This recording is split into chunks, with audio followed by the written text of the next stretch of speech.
Hello.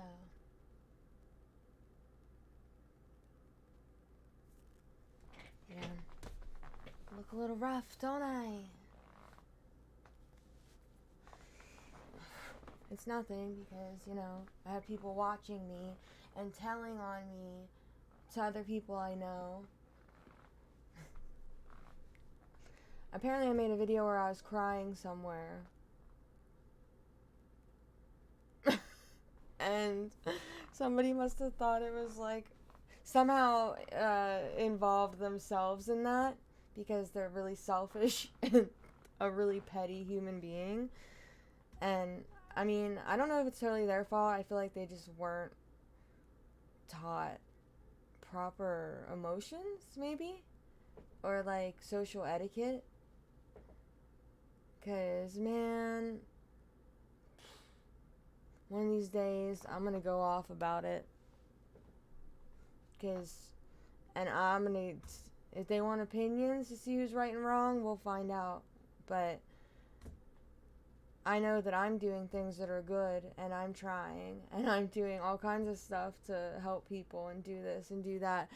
And the person I want to help the most, who is also doing what he can to help someone, just constantly gets shit on by them. And can you imagine? All I want to do is help, but I can't in that situation. Like how frustrating that is. But if I get frustrated about it, then they go off on their petty tangents. It's really fucking hard. I'm supposed to protect mentally, physically, and be there for richer, for poorer, for fucking sadness, through health, everything. I'm supposed to be there, and I am, but their mind is being manipulated now, and it's been like 10 years I've been with them. And for someone to insert themselves the way they are into somebody's life that they say that they care for, even though that person is taking care of them, and doing all of these negative things that could hurt them, like trying to get between me and him, and all kinds of things you can't even, twisting their brain, just manipulating, guilt tripping, etc. It's very frustrating and hard to deal with. And it's a situation I know that they can't get out of, even though they've expressed wanting to all the time, and telling me he hates his life and he's dead inside. Do you know what it's like to hear that coming from someone that you love, like, the most out of everybody? Like,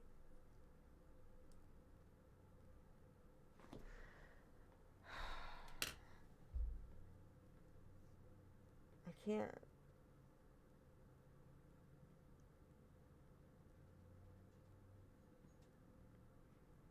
I just care about him so fucking much. And I feel like I'm like the only one. And I can't imagine fucking feeling that way. Like, and he doesn't even. I don't want to go into it. No. He can't even let it out. He won't even vent. Because he's so scared because of how the people that he's around deal with him. And I can do nothing about it.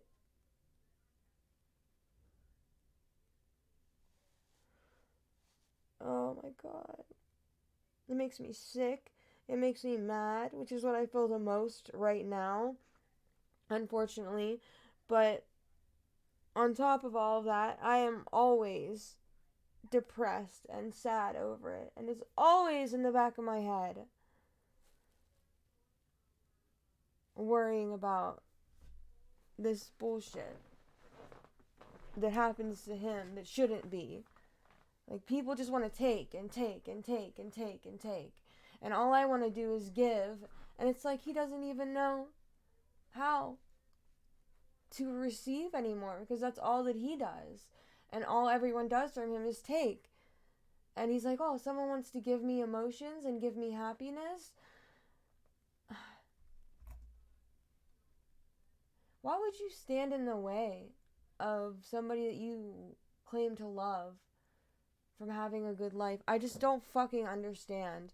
And then also be rude to them every day at the same time. How?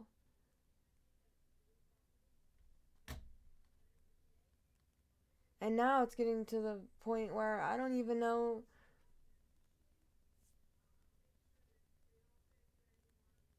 I know that he tells me that he makes jokes about me because this girl doesn't like me.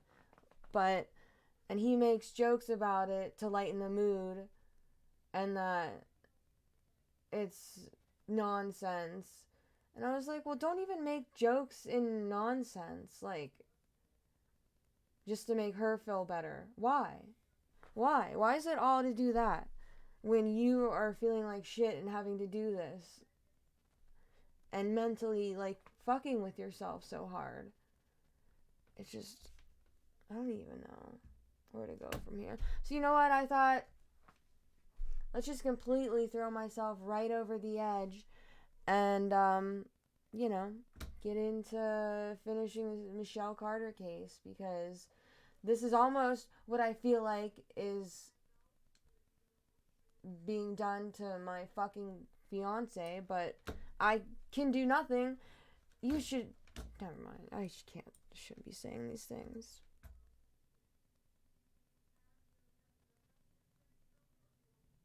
I'm just so mad. I'm just so fucking mad. People think that they deserve everything that is his. And mine. His and mine. Because we've been together for 10 years. And built a life. We own property together. Have cars together. And they think that they deserve what... Never mind. They don't even ask. They just deserve it. You know? Just because.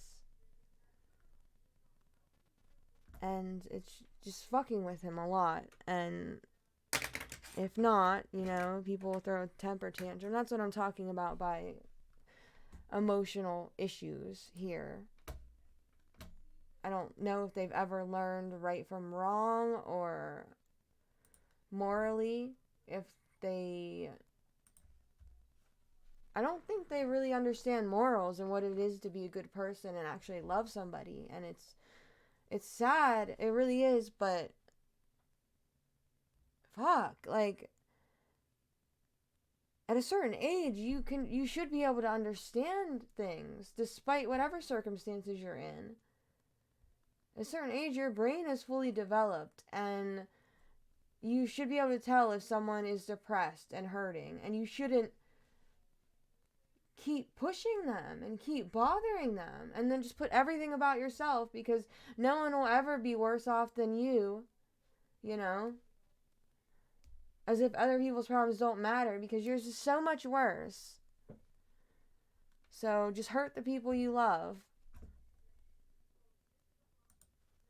And instead of, like, taking shit like this and growing from it, they do the opposite. I guarantee they're probably stalking my shit right now, and they're gonna go to him and probably try to hurt him over it, start an argument, do this or that.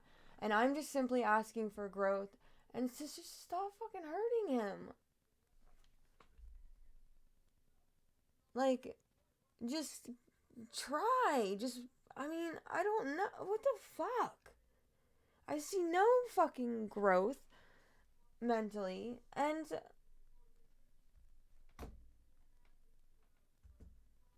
everything he does is for everyone else. Just fucking... All I do is try to make him feel better. Can you, like, fucking stop and just grow as a person? God damn. Ugh, I'm sorry. If you're gonna follow me on my shit and watch my videos, then guess what? And then say that I'm making videos of myself crying, and he doesn't watch my fucking videos. He sees me in real life. sometimes. But why would he watch my videos? You know, unless I asked him to. And to say that, to make him think that something would be like about him potentially or some shit, like, fuck off. Just trying to start shit because you have nothing better to do than to ruin the one person that fucking cares about you and it helps you. Yeah, fuck him up, you know? I'm just pissed about him. So fucking pissed. I don't know why. Well, obviously I know why, but I don't know why I recorded this. I guess because I don't like being stalked, maybe. Also, because I used to have a stalker, so... And, I'm kind of fucking done with that whole thing. And... Secondly... Like, normally I wouldn't put anything like this online, but... I don't know. I guess it might be one of my only ways to get it across. And no one's gonna know what I'm talking about besides you, so... And him, who you'll inevitably tell. Anyway, what the fuck were we doing? I wanted to watch this thing where it was about... It said, the case... Hold on. By the way, what the fuck? She looks so fucking evil. She just really does. But... Let's see, Hannah the Horrible. I know I've heard of her at some point. Sorry, hold on one second. Ah.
Bullshit.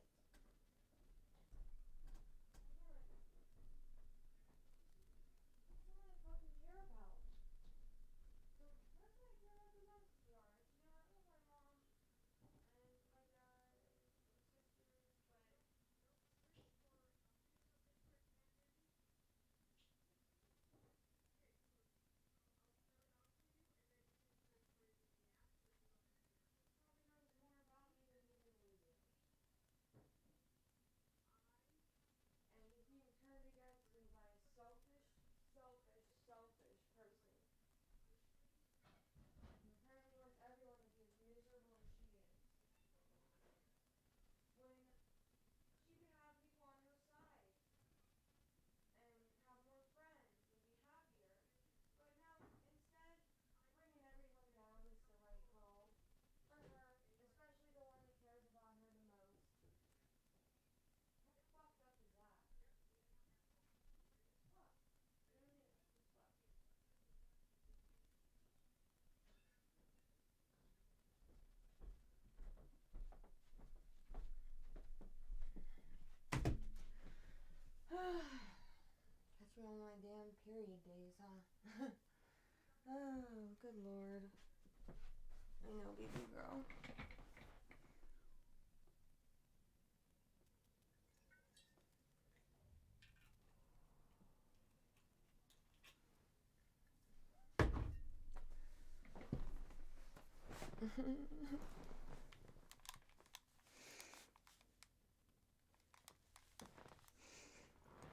Okay, sorry about that. Yeah, so let's see if this has any more insight. Remember Michelle and Conrad, or Coco? That's what his family called him, which is so cute. And I met a dog the other day, and I was like, "What's his name?" And he was like, "Coco," and I was like, "No, not Coco, not Coco." But yeah, texted him, and he committed suicide. She pushed him over the edge instead of getting him help. And this right here. Ugh. She better. I can't. What she do? Why? She should be in jail for at least 20 years. I don't care. She literally gave him options to do it. Like, you get a mental heath. You get one life, which is what, is making me so mad about what I was just discussing. You get one life, and you're going to choose to drag others down? To what? Boost yourself up? Make sure everyone else is as miserable as you are? And she went all the way, which is what I'm terribly afraid is going to happen in the situation I'm dealing with, and talked him into killing himself. And the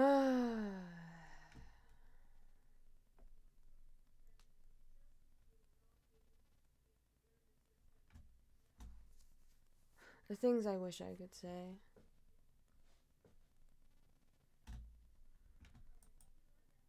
I was trying to take my mind off of it, but now this is much Hey humans, too it's familiar. Hannah. Welcome back to my channel, or if you're new here, I do videos on creepy and disturbing things. Exactly.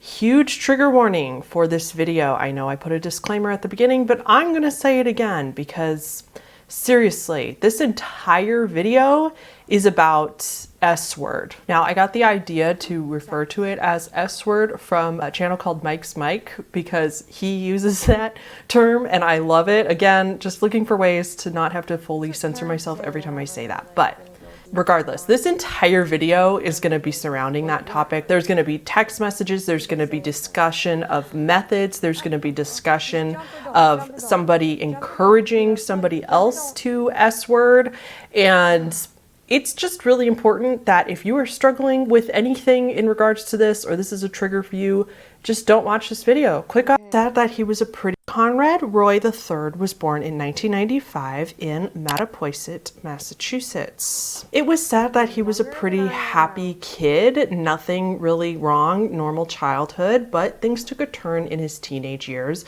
where he developed just very massive depression and anxiety. But regardless of this, while he was a teen, he worked in the family business, Tucker Roy Marie Towing and Salvage Incorporated. He also earned his captain's license from Northeast Maritime Institute. He graduated from Old Rochester Regional High with honor rolls in June of 2014. So if you don't have that in your country, honor rolls just means you got really good grades. He was just a very good student. He played baseball, he was on the track team, and on the rowing team in high school. He was offered a spot at Fitchburg State University to study business, but he decided that he wasn't going to go. In spite of these seemingly normal teenage years, things were not always great. Along with all these mental health issues that he was struggling with, his parents also got divorced in 2012. This event in particular apparently made his depression worse. So then there's reports that he suffered from physical abuse at the hands of his father,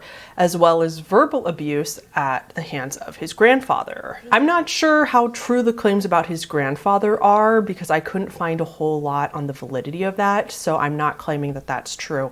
However, if you watch the main documentary on this from HBO, like, the beatings from his father were 100% true, and his father didn't deny them. On at least one occasion, there are actual photos of his face after he had been physically abused by his father one day. His father is in the documentary, and for all the times he's interviewed, he's crying and like really grieving over his son and everything. And I'm not denying that he loves his son or anything like that, but when it came... My my dad has done some things to me. I'm sure he's probably left bruises here and there, but to asking about these abuse accusations, he doesn't deny it, but he like minimizes it. He said that the night that that happened, his son and him. That you're shitty and you had a shitty moment, you know, just deny it and play it back and put it back on yourself, because now you're the victim.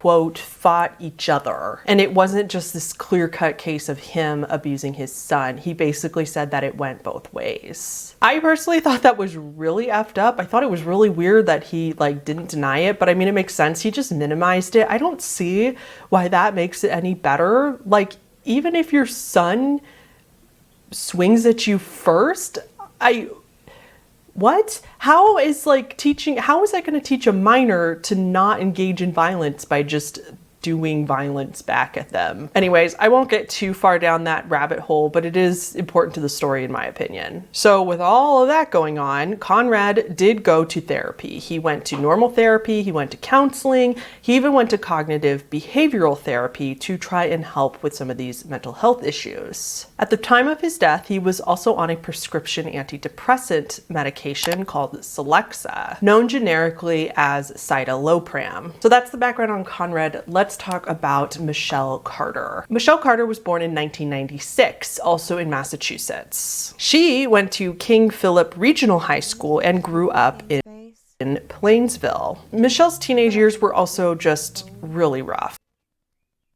High school and grew up.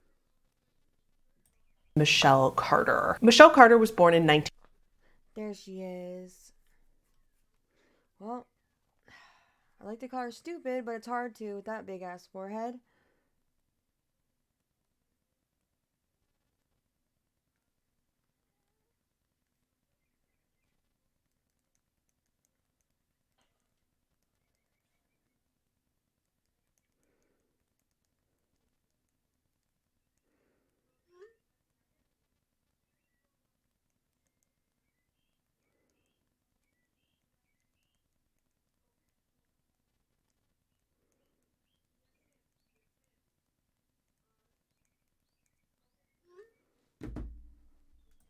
1996, also in Massachusetts. She went to King Philip Regional High School and grew up in Plainsville. Michelle's teenage years were also just really rough. She developed an ED at a very young age, like reportedly as early as 8 or 9 years old. And then, at least according to the documentary, there were also reports that it's very likely she was self-harming as well. So obviously very clear that she suffered from depression and just lots of mental health issues. She also started going to counseling, and she was started on prescription antidepressants as early as age 14. Something very important to note about Michelle is that she had no close friends. Several of the girls that she went to high school with even testified in her trial and said that while they were friendly at school and she had a lot of like casual, shallow type friendships at school, they never hung out with her outside of school. And not only that, but they would often make excuses to get out of hanging out with her if Michelle asked girls to hang out. Basically, these girls described her as extremely needy and desperate for attention.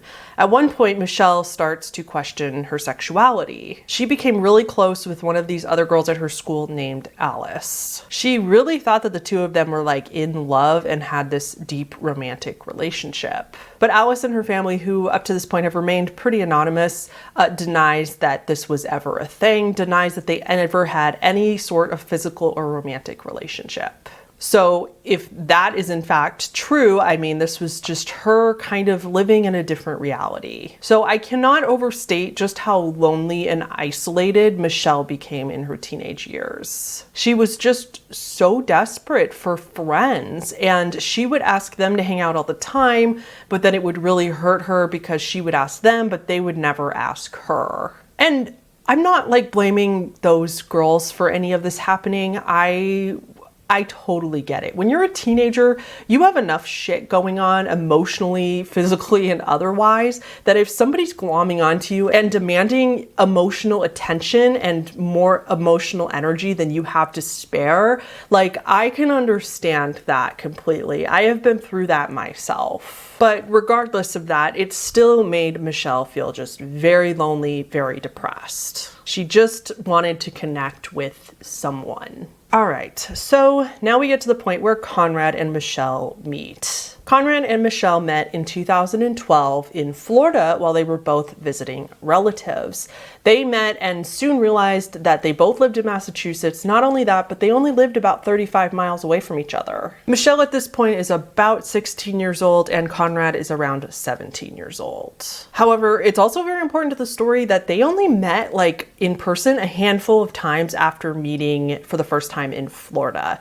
They didn't hang out together a ton, even though they lived fairly close. The majority of their relationship was a texting relationship. It was a texting, sometimes phone calls, virtual relationship. There's also this debate on whether the two were actually romantically involved or not. The texts certainly indicate that they were. They call each other babe a lot in the text. They say that I love you, I'm in love with you, I fell for you this time, yada, yada, yada. But I don't think it was like committal, especially not on Conrad's part. So like, I think that they were like sort of together, but not committing to each other, if that makes sense. Like it was kind of this fantasy relationship. Conrad would agree they were together or that they were dating, but then he would be really wishy-washy about it and be like, I guess. Okay. Are we basically dating? How does that make sense? I want to be able to say I was your girlfriend. Yes, you are. I am? What the fuck? I guess. Dude. Okay. I missed. I'm gonna have to go back. I was not gone for that long. 12 in Florida while they were both visiting relatives. They as extremely needy and desperate for attention. And she was started on prescription. Years were also just really rough. She developed an ED at a very young age, like reportedly as early as 8 or 9 years old. And then, at least according to the documentary, there were also reports that it's very likely she was self-harming as well. So obviously very clear that she suffered from depression and just lots of mental health. Schools need to teach about that in your health classes, especially about like bulimia, anorexia, even if you're doing it, things you can do to prevent further health issues in your life. I think that's very important because I've stunted myself in a few ways that if had I known, more information, I could have probably not. Issues. She also started going to counseling and she was started on prescription antidepressants as early as age 14. Something very important to note about Michelle is that she had no close friends. Several of the girls that she went to high school with even testified in her trial and said that while they were friendly at school and she had a lot of like casual, shallow type friendships at school, they never hung out with her outside of school. And not only that, but they would often make excuses to get out of hanging out with her if Michelle asked girls to hang out. Basically, these girls described her as extremely needy and desperate for attention. At one point, Michelle starts to question her sexuality. She became really close with one of these other girls at her school named Alice. She really thought that the two of them were like in love and had this deep romantic relationship. But Alice and her family, who up to this point have remained pretty anonymous, denies that this was ever a thing, denies that they ever had any sort of physical or romantic relationship. So if that is in fact true, I mean, this was just her kind of living in a different reality. Am I supposed to feel bad or think that everyone's gonna think that I'm vain or something because I say I have a stalker? Why should we feel bad about that? I've talked to other people who have had the same problems, and they all feel bad about it as well, saying that they've had one, etc., thinking that other people think they're vain, like, oh, well, yeah, you think you're so beautiful that you have a stalker, like, no, it doesn't really work that way. Like, it's normally somebody that you meet and are close to.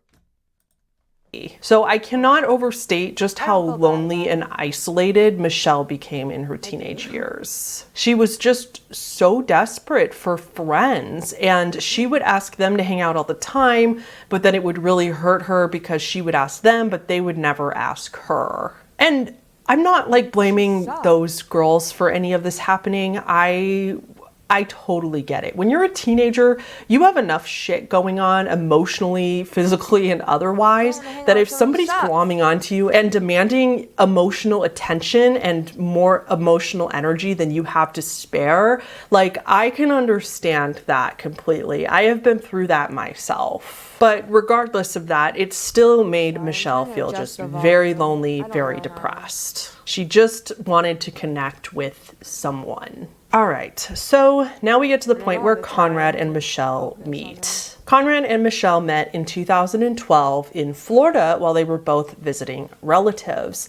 They met and soon realized that they both lived in Massachusetts. Not only that, but they only lived about 35 miles away from each other. Michelle at this point is about 16 years old and Conrad is around 17 years old. However, it's also very important to the story that they only met like in person a handful of times after meeting for the first time in Florida. They didn't hang out together a ton, even though they lived fairly close. The majority of their relationship was a texting relationship. It was a texting, sometimes phone calls, you know, virtual relationship. There's also this debate on whether the two were actually... He likes to hide from me when I pull the camera up. I even have a picture of him, like, you can see him blurring out of the way. It's so funny. So yeah, he likes to hide. And, I still managed to get pictures.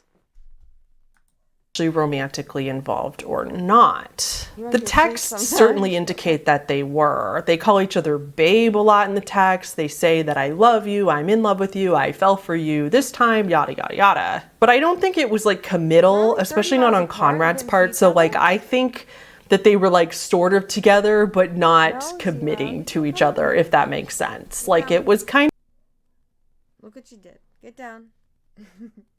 of this fantasy relationship.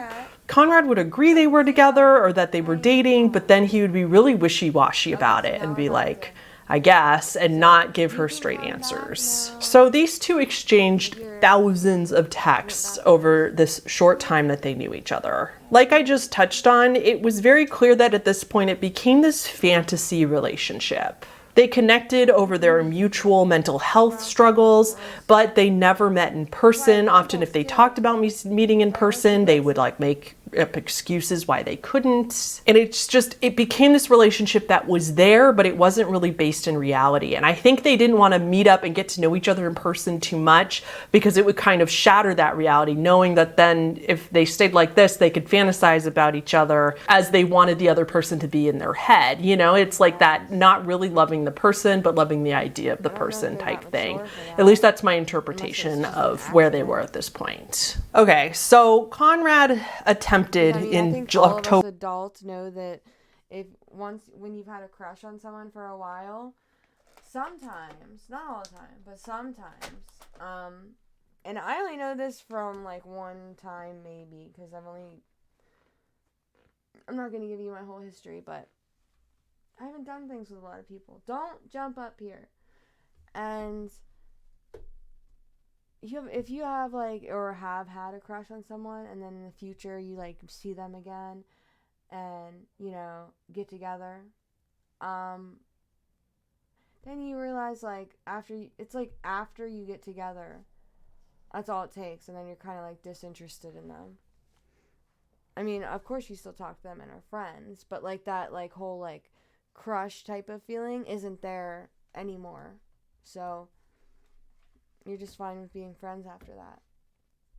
So maybe that type of thing. October of 2012. He ended up in the hospital with an acetaminophen overdose, which acetaminophen is Tylenol. He survived the attempt, and he promised his mother, who was just so terrified, of course, promised her that he would never do it again. After learning about this attempt, by all accounts and by texting proof, Michelle tried to discourage him from acting on these urges that he was having. Almost the whole time they knew each other, up until a few weeks before, Michelle actually was discouraging him the whole time, encouraging Conrad to go get professional help, even at one point saying, "I wish you would attempt but fail just so that you would be forced to go and get real help," saying that they could save his life, etc. And then there were these little video diary things that Conrad would make talking about his feelings just to a camera. He would talk about his social anxiety and how he wanted to overcome it. But then he also has way more somber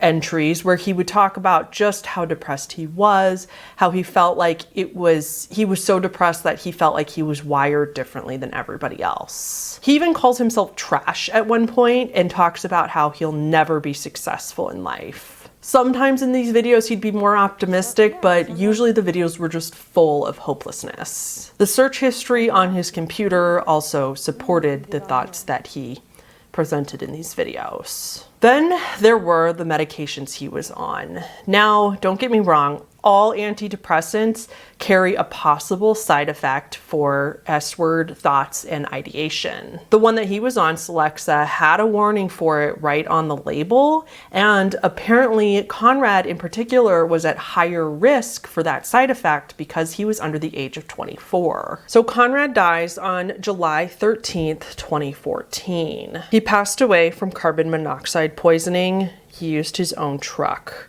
He put a gas-powered water pump in the car with him and turned it on after driving and parking in an empty Kmart parking lot. He called Michelle at 6:28 p.m. while he was in the middle of doing this, and they talked for almost 43 minutes. Michelle then calls him at 7:12 p.m. and they talk for another 47 minutes. No one knows exactly what was said on these phone calls. They were not recorded. Remember, we only have text to message documentation, not the phone recordings. Remember that for later. So after he passes away, Michelle is texting a friend and she confides in this friend that she could have stopped Conrad from dying. She told this friend via text that Conrad actually got out of the truck at one point during this suicide. Apparently he was on the brink of changing his mind. He got scared. Again, he changed his mind several fucking times. And also, oh shit. Go away. What was that? I hope that was just dust. It probably was. Just a weird fleck of dust. This is really dusty. He did change his mind a lot of times, and I didn't know that they were making that thing on Hulu. I guess there's like a show about it, and so my timing on this is not because of that. I had no idea they were even making that. I was talking to my sister about this case because I was talking about it, and she was like, "Did you see that thing on Hulu they're coming out with?" And it's with one of our favorite fucking people, which is Catherine the Great, you know? Elle Fanning. I never liked her before watching Catherine the Great, so I really didn't. It's not like I didn't like her, I just didn't know her or care. But yeah, so Catherine the Great, fucking, I was like, no, I like Catherine the Great too much. How am I gonna, I was like, we'll see if she's a good actress, if I can actually hate her in the show. So I watched the first episode, and like the second I saw her, I was like, I fucking hate her, because I can't help but to hate this girl. So I don't know. Because it was quote unquote working, but Michelle told him to get back in the truck. When they found Conrad's body, at first it was an open and shut case, right? It was a clear S-word. Detectives weren't giving it a second thought. Of course, since he passed away so young and all this, they were going to do an autopsy and an investigation. So the detectives start to look into Conrad's phone, and they discover that it's possible something more sinister had been going on. After reading the disturbing messages between the two, Did you know that he deleted the text messages off of his phone from her? Like he was trying to not get her in trouble. I don't know if they had talked about it or not. I would like to know. She was like, delete all these messages, because wouldn't they both be smart enough at that point to know that the police would probably, or someone's going to look into his phone eventually and see that she said all this shit, but he did delete them and they had to go back and get them. So I wonder how that happened. They go to Michelle's high school and they take her in for questioning. The detectives quickly got a search warrant for Michelle's phone, so they took that from her as well. And this is they wanted to see who else she was talking to and whatnot. This is where all hell breaks loose. This is where the case turns into this nationwide media frenzy. The girl who killed her boyfriend through text message. Michelle was, and like the family didn't even know her. Like, they were like, who the fuck is this girl coming around now? Indicted and charged with involuntary manslaughter in February of 2015 for wantonly and recklessly assisting someone's suicide. She was only 17 when Conrad actually died, so she attended juvenile court. The trial didn't start until June 2017, and Michelle had ended up waiving her right to a jury of her peers. This actually was a pretty smart move on her counsel's part, because this means if you don't have a jury, then you're basically saying then the judge can make this decision on their behalf. So the judge, they figured the judge is going to be more black and white. The judge is going to determine whether Michelle committed an actual crime or not. They're going to go by the law. Whereas if she had a jury, then that jury who doesn't know as much about the law are going to be way more emotional and biased and base their decision on what happens to Michelle based on their emotional reaction. What do you guys think? Should it always be a jury? Like, you're judged by a jury of your peers. Or should the person have the right to have it just be one person that decides your fate? I don't know. I think maybe there should be 2 judges for every case. If it's like this. Because just one person? I don't know. I don't know. Because just one person can be messed up. But I know that a jury can be influenced by a lot of things. I watched a couple trials, and I'm not going to say a couple of things that I did. I was trying to help the people because I felt bad for the people. They weren't doing very bad things, the ones that were, the defendants, I guess. And the jury, I heard them talking where I was standing, because it wasn't during the trial, it was like in the outside. Normally they're kind of protected, but the area where I live is stupid. And they were just like, I just want to go home and eat lunch. Like, I'm hungry. I want to do this or I want to do that. Let's just get this over with. And I was like, whoa. I was like, are you guys considering the fact that this is someone's daughter or son, sister or brother? And I asked one lady if she had a son, and she was like, yeah. She's like, actually, he was in jail before, and she started talking about, like, the emotional pain that it caused her. And there you go. Like, that's all it takes sometimes. But before I had talked, maybe they could have been swayed. Maybe not that particular lady, and maybe she would have swayed them later on. But I'm just saying. And then, if you're thinking the other direction, that they're a criminal, blah, blah, blah, they aren't yet, because they're, until proven guilty, I guess. But the whole law system is just kind of difficult.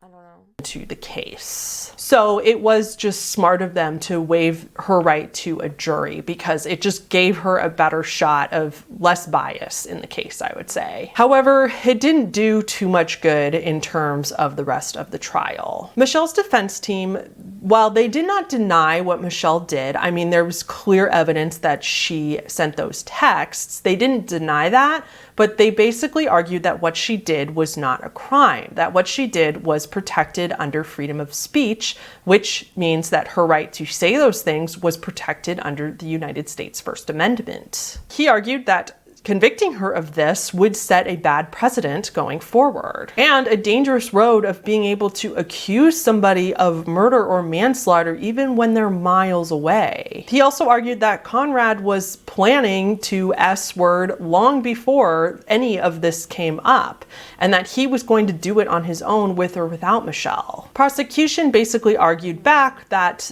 Conrad would still be here if it wasn't for Michelle's text messages and phone calls. They argued that she enabled Conrad and that she manipulated him intentionally to take his own life. And specifically, when she told Conrad to get back in the car after he was getting out, that is the point where she was assisting his S-word. Michelle was found guilty. She was convicted of involuntary manslaughter on June 16th, 2017. The judge specified in the case that she had a duty to help Conrad at the point where he had gotten out of the truck, and she told him to get back in instead of encouraging him to safety. Yeah, like I said, if she said she wanted him to try and fail so that she could get him help, then she could have right there called the police, not have told him about it, and been like, okay, we'll just take a break outside of the truck or something for a minute while the police got there, and then he would have been forced to get the help he needed.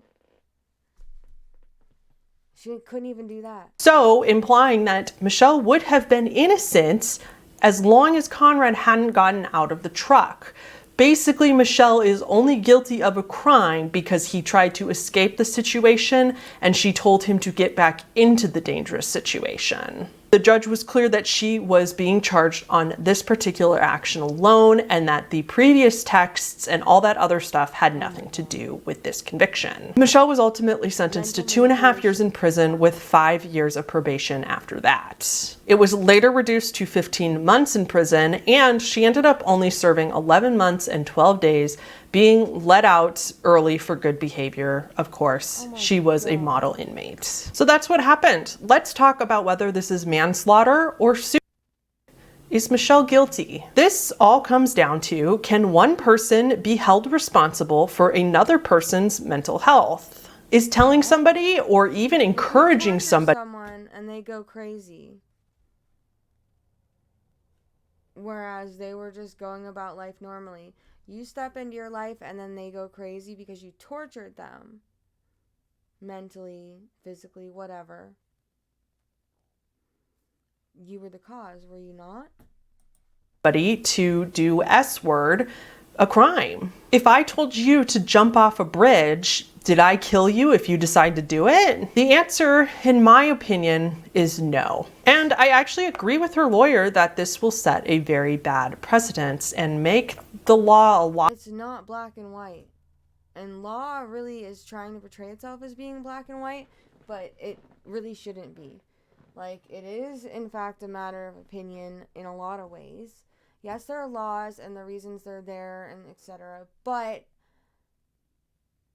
it definitely, I don't know, it's way too not black and white to just be that way. There's a lot of different things you can do. Sorry, her face. A lot more gray area. Well, yeah, a gray area. Before you get mad at me though, story's not over. Let's talk about the media first. The media turned into a frenzy when this came out, and I don't care. I know the media does what it does. We've seen the so-called messages, not all of them. If I find them and I put this up on YouTube, then I'll try to find the whole thing. Like, I'd have to find someone who already got that information from the police department and whatnot in their Massachusetts town, but and which one, but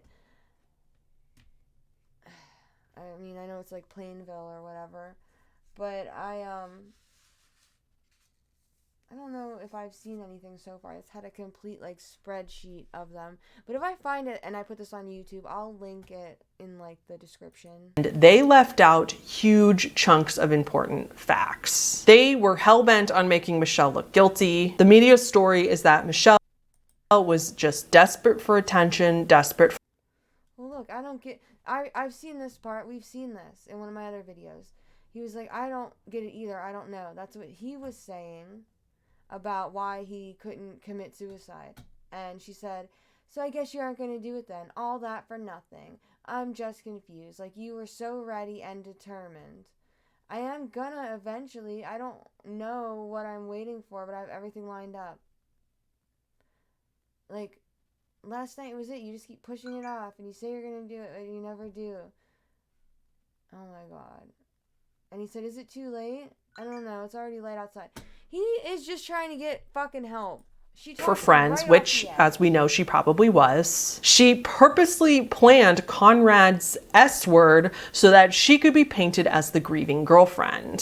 This is how she was going to get attention. This is how she was going to get all those girls who ignored her to hang out with her. Finally. Before Conrad carried out this plan, but while he was working on it, Michelle had been texting these other girls, telling them that Conrad had gone missing, even though Michelle knew exactly where Conrad was. But it's speculated that Michelle was doing this, telling them he went missing before he actually did, so that she could gauge their reaction. The prosecution said she was like test running his death to see how it would benefit her. She was painted as this total stereotype of a teenage girl that boys are afraid of. Manipulative and psycho. After Conrad's death, yes, she did post to Facebook all these memorial posts. Oh my god. Gone too soon.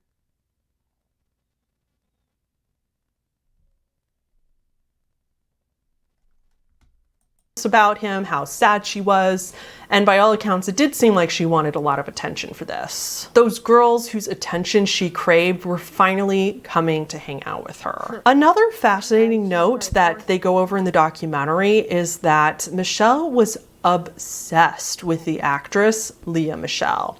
You know, the lead girl from Glee. She would often use things that Lea said in the show and in real life interviews and then quote her as if she was saying it when talking about Conrad. It was like she was fantasizing about being Lea. Oh, shit. We gotta read this. Oh, I'm sorry.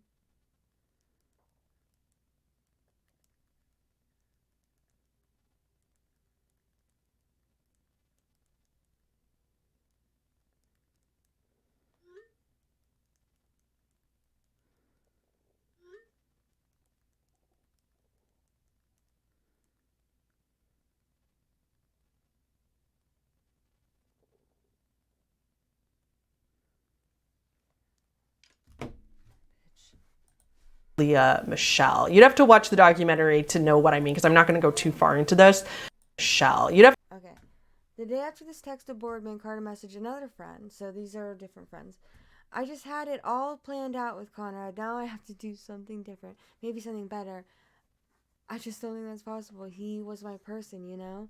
In this scene from Glee, Rachel Berry talks to her former teacher. Oh, yeah. Because that guy from Glee, I didn't watch all of Glee, but he, you know, did the same thing. He committed suicide. And in the show, I don't know if they just, I forget what they did, how they kind of like killed him off or whatever, but, you know, she had stuff about it, had it all planned out. I don't know. Something different.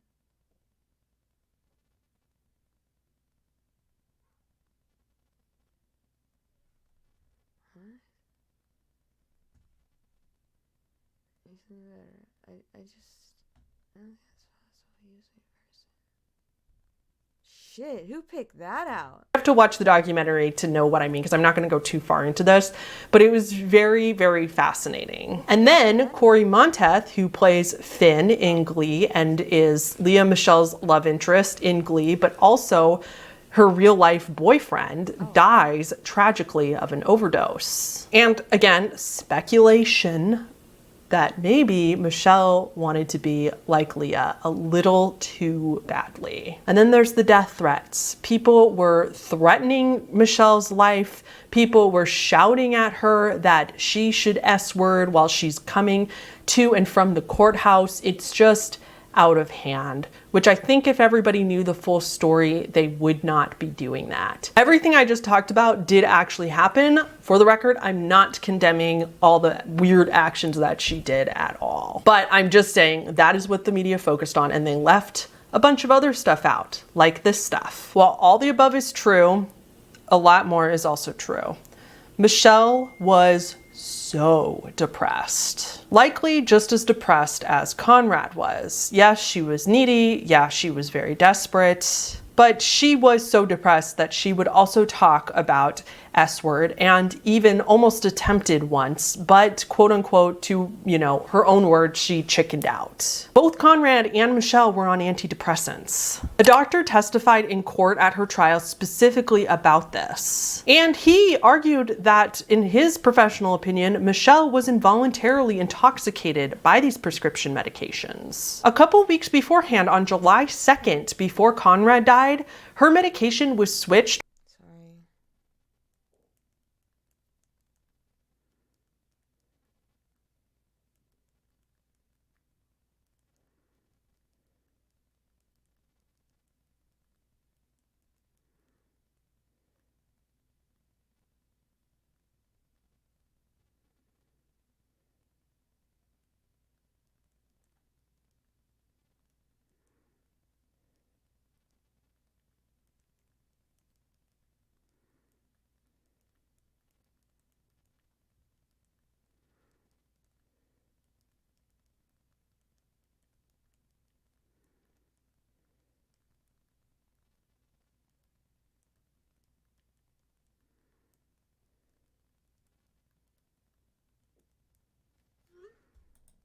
from Prozac to Celexa. The doctor argues that she never should have been on these drugs in the first place, since she was at particularly high risk for thoughts and ideation due to the fact that she had history of ED and she was so young, and those are major risk factors for these medications. And he basically said that Michelle was not in her right mind, basically saying that she was for lack of a better word, insane. Like, she shouldn't be responsible for her own actions because she was out of her head at the time and it wasn't her fault.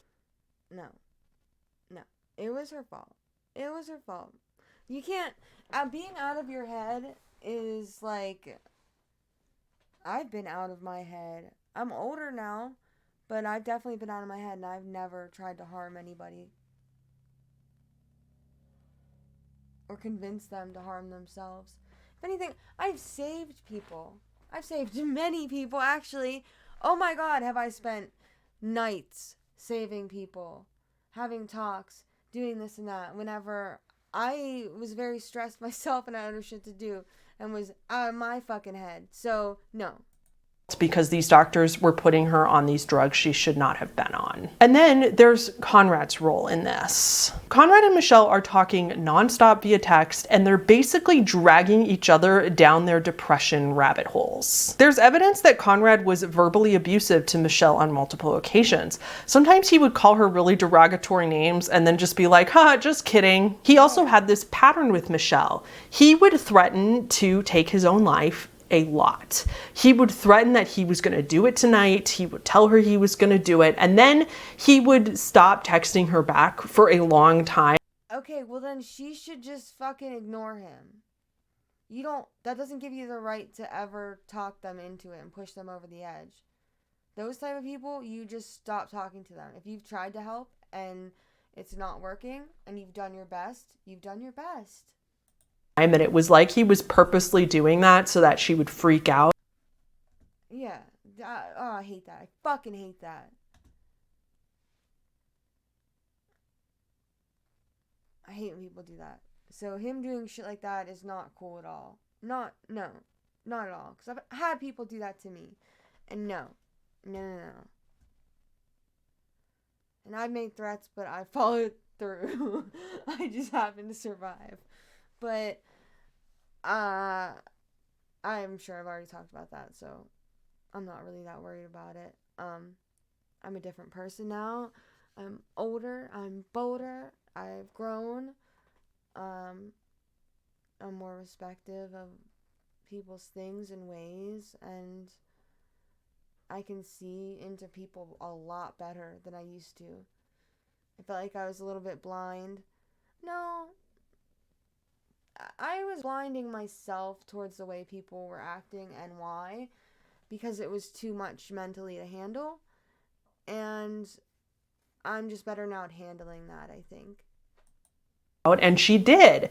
She would text him over and over saying, I love you, don't do this, please answer me, I'm scared, yada yada. At another point, he told Michelle that the only thing that she could ever do that would make him absolutely hate her is if she ever told anybody about this ideation he was having. He also told her at another point that he proposed they carry out a Romeo and Juliet type ending together. She replied, to her credit, with a very adamant no to this.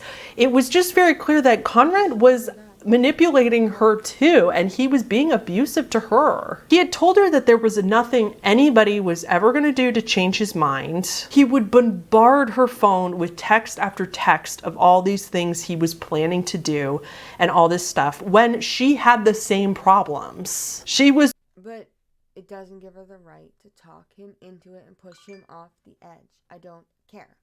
So deep in the depression hole with him, and he was like almost intentionally making it worse, even though I know he was also fogged by his own mental health issues. I'm not blaming him. But I honestly do not believe that in the state of mind she was in, she could be blamed for getting a little bit erratic. His Google searches were full of things about the S word. He would send pictures of S-word weapons to Michelle. He told Michelle at one point that he had a webpage up on his computer called The Webpage Was How To S-Word, and that his mom saw it, read it, and didn't say anything to him and just walked away. Now, whether that actually happened or not, I have no idea, and I highly doubt that a mom would do that, so I don't think that part's true. It doesn't matter whether that happened or not, because the point is that he was trying to make Michelle believe that it would be fine if he died, because even his mom was accepting it, and even she was okay with it. So it was this other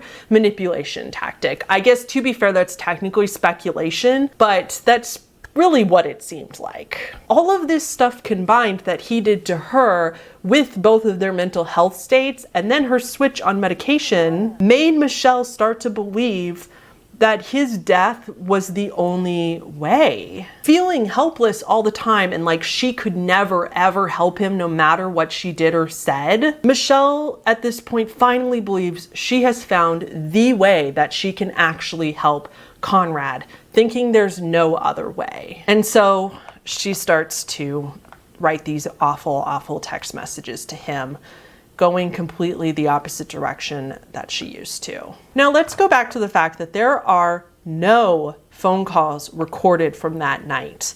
All we have is evidence that Michelle said to her friend that she told Conrad to get back in the truck is just something Michelle said to her friend. Now, not saying it didn't happen, but there's no proof, there's no solid evidence or recording that it did happen. This is important to note because I thought that it was on all the messages. Like I said, I don't have all the messages.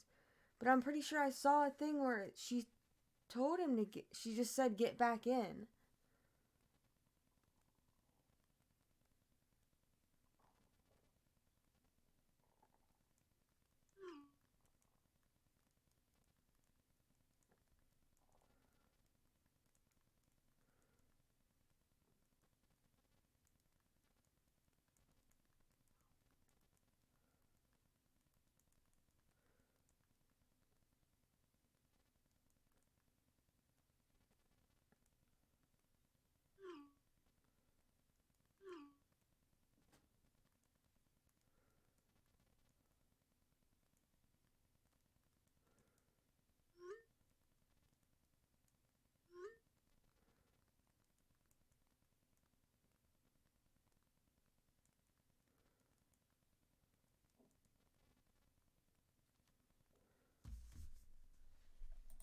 because it's confusing that the prosecution repeatedly tried to paint Michelle as this manipulator and a liar and that we can't trust anything she says.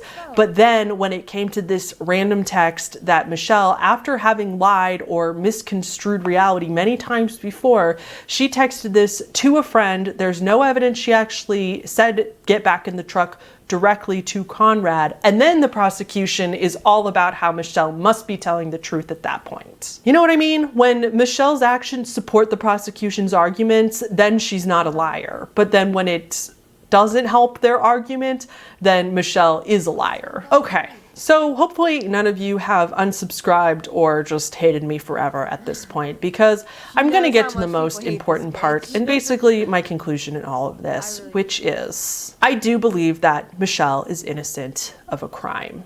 What I don't believe is that what she did is in any way okay. In spite of everything that we just talked about, what Michelle did was just objectively a shitty, immoral thing to do, but it wasn't criminal. The only difference between now and 20 years ago is that we have the text messages to prove that she said these things to him. How many times has this happened to people who followed through with S-word in the past, and we never knew that somebody was encouraging them to do it because we didn't have text message? I just think it's a slippery slope to start convicting people of manslaughter when they were nowhere near the victim. However, given everything I know about the case, because like I said earlier, someone held you captive, tortured you, and it fucked you up so bad mentally that you wanted to die, and then threw you back out in the world, and that's what you did. When before that you were just walking along the road and they just kidnapped you out of nowhere and did that.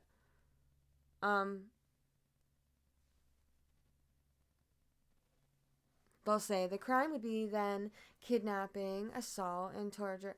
But say they don't have any evidence of that shit, like, but it did happen. You know what I mean? You guys are smart enough. My conclusion is basically that Michelle was not in any sort of position or state to be giving anyone advice or talking to anyone about anything regarding mental health.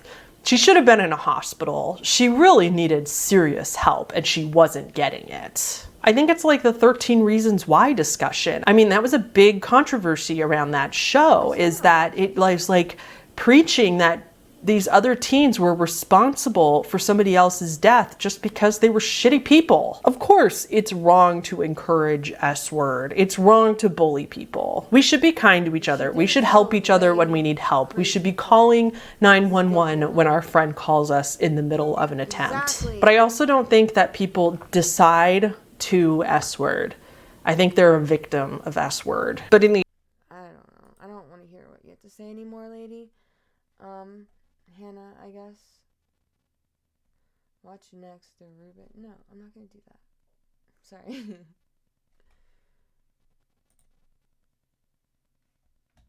I mean, shit. This is the one where you're watching when Lynn, that was the last one. And I just couldn't.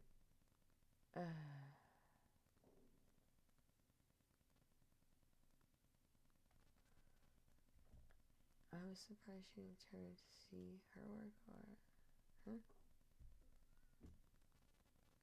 but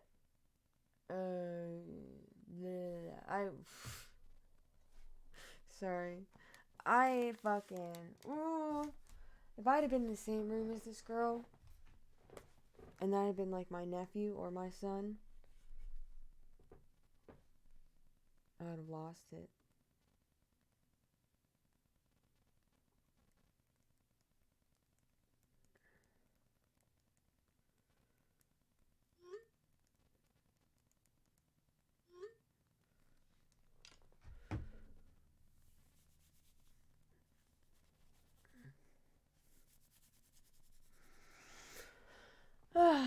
So, we're going to have to end up finishing with the trial at some part.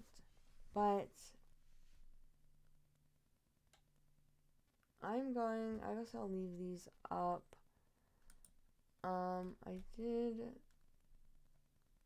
Didn't we watch this? Yes, we did. Oh my god, what the fuck? I think there was something else on here. Was it this one, or was that the one we already watched? This was the other ones. I think I wanted to leave this up because there was stuff that I wanted to see. And then this is for something else. Real life exorcists. If that shit really existed and it didn't have to deal with the damn Bible, then I would totally be an exorcist as my job. But yeah, so I am going to, thanks to the 10 people that watched part 2. Did anybody even watch part 1? I don't even know where it is. Oh, 15 people. Yeah, I appreciate it. I mean, I think it's pretty interesting. Like, I did not know this show was coming out, though. So, that's kind of weird. But, go away. I am going to go now because I feel like it. And Gary with the sauce, thanks. I'll see you guys next time. I mean, I always just do it on here because fuck it, you know. Boom, I'm here twice. I could do like some pretty interesting things. But yeah, sorry about like the first part of this video. I've been a little emotional. And you know, I'm about to start my period, so I got pimple. I got pimples over here from the cat licking me. But I mean, other than that, I don't know why I look so tired. I look so fucking tired. I'm all blue. I'm all blue. Everything is blue, even my emotions. Okay, doesn't matter. Goodbye. See you next time. Love you.